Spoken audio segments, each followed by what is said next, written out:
Hello there, yours truly with a retrospective review of my childhood video game favorite in Mascot, hailing all the way from the early 90s, from SEGA. You guessed it, you know it, it's no other than the Blue Blur himself, Sonic the Hedgehog. Sonic, he is really cool. Sonic, he's got an attitude. Sonic, he's the fastest thing alive.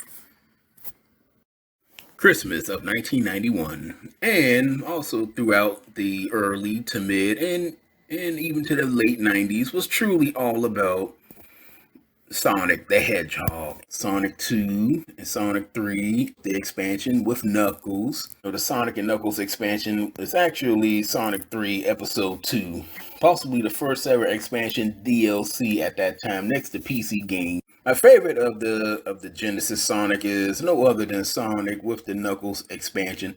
Because originally, ladies and gentlemen, Sonic 3 was supposed to be one big game with many games and game series. Sonic Adventure 1 on the Sega Dreamcast was officially my last going fast with him.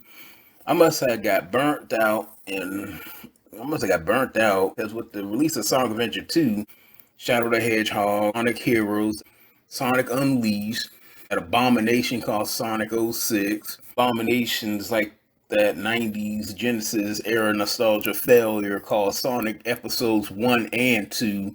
So much of an abysmal failure that Episode 2 ended on a cliffhanger. And more of the modern Sonic fillers like Sonic and the Black Knights, Sonic and the Lost World, Sonic Colors, and Sonic Generations. I wasn't interested, didn't care, and wanted nothing to do with any of them. I jumped ship, and when I jumped ship, I never returned. If Sonic Generations had its friends as unlockable playable characters like Tails, Knuckles, Amy, Cream, etc., I would have gotten in it and enjoyed it. But it didn't, and it was just a missed opportunity, lost potential. I would have gotten the DLC packs and all of that. Yes, I know, ladies and gentlemen, it's called Sonic, but the magic of the sequels was the playable characters and their varieties of their mechanics and all of that. And we all know, ladies and gentlemen, variety is the spice of life. I mean, let's face it, imagine Sonic 2 and 3 with Knuckles without playable Tails or Knuckles. Even a special shout out to Sonic Adventure 1. At least you had playable cast with different mechanics, different abilities, different attributes, and different level layouts and skins and all of that. I wouldn't have liked them at all and wouldn't hold them to a great regard. Now, I love variety and different and unique ways to play games. Now, truth be told, I haven't played a Sonic game since 2001. On fast forward, we're gonna go in Doc's DeLorean, and we're going to go back to the future. We're going to go back to 2017, ladies and gentlemen. The shooting star, the taxman, the one, the only, the Christian Whitehead went old school and delivered Sonic Mania, the true and real Sonic 4. And what Sonic the Hedgehog should have stayed, in my own opinion, 2D. Sonic Adventure 1 was okay. It surprisingly worked out, but for some odd, unknown reasons, I kid you not, it just wasn't the same. I can't explain it. Modern Sonic, okay, I get it. Sonic must grow up, and I'm not knocking on his designs or anything like that. It looks good. It just wasn't fitting like a glove. Mario was able to go from 2D to 3D with no problems, yet Sonic had many problems, dividing the Sonic fandom into two. Very interesting, isn't it? Now let's fire up Doc's DeLorean and go back to the past and having my 33-year-old self, kind of like a time paradox here. Sonic Mania is the love letter and the hero and champion for us Genesis era Sonic fans were waiting for. And going on 5 years later, it's still the king and ain't it the throne, that third abomination called Sonic Forces. I had hopes for that game, but it just let me down for another missed opportunity, lost potential of them including the freedom fighters from the from the Sonic Sat-Am from the early '90s. Had Sally, Rotor, Antoine, Chuck, and Bunny. You remember them, ladies and gentlemen. Sonic movie with the voice of Jahil White, Stephen Q. Urkel. Wouldn't that be mind blowing? But it worked out for the Sonic movie, and I can't wait for the second one. Now imagine if the Freedom Fighters was in forces in that no Generation 2 with Avatar. It would have been much, much, much better. Sadly, it didn't, and that's why, in my book, it failed in comparison. Sonic Mania is still king. I mean, just Google it yourselves, ladies and gentlemen. Maybe Christian Whitehead could strike lightning twice and make a game about the Freedom Fighters. Oh my, that wasn't even the review for the game originally released in 1993, but I didn't play this until 2006, 13 years later. Whoa. Time is truly something else, isn't it? Speaking of time, imagine having Sonic the Hedgehog and adding time travel to it. What do you get? You get Sonic CD, a game for the SEGA CD console in the US back in late 92 in Japan, and over here 93 in this over here. Since I was a kid and I didn't have no rings to buy one, I mean, I'm hearing gamers saying, "Wow, games were cheap back then." No, they wasn't. This added inflation. They're pretty much the same.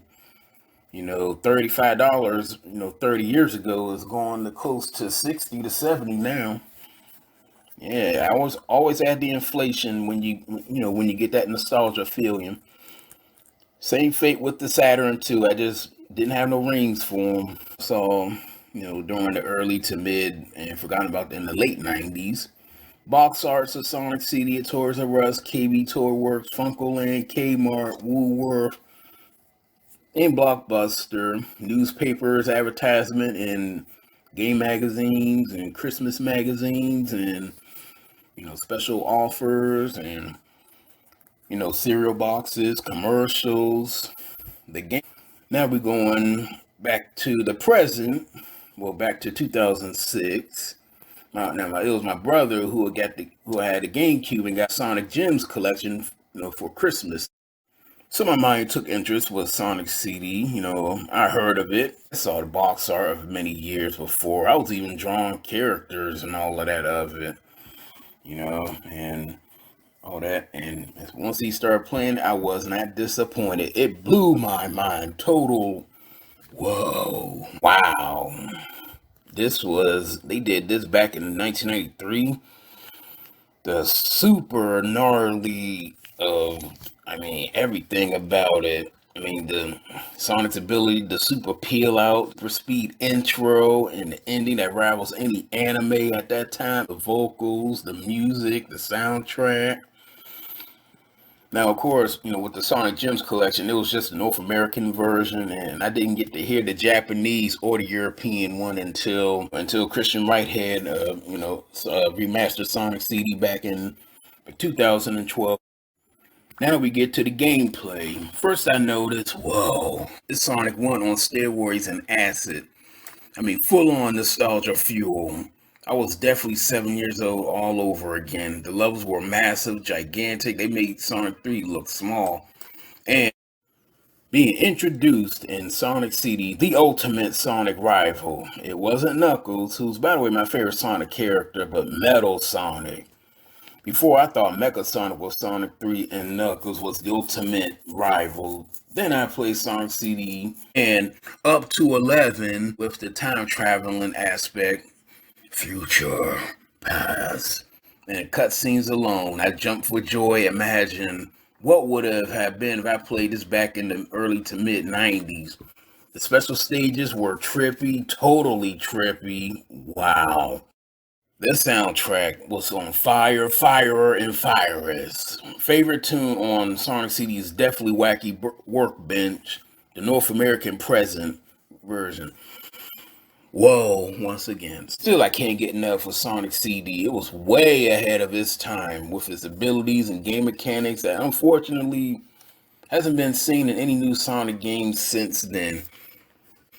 Sonic Mania gave CD its just rewards and excellent callbacks in many unique ways.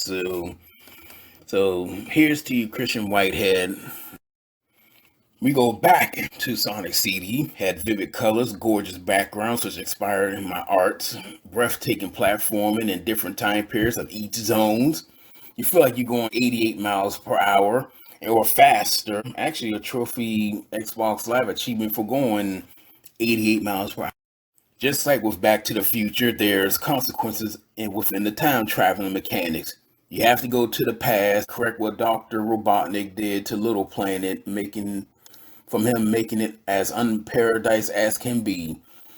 As Sonic, there's two ways you can get a good future for Act 3 and a good ending for Sonic.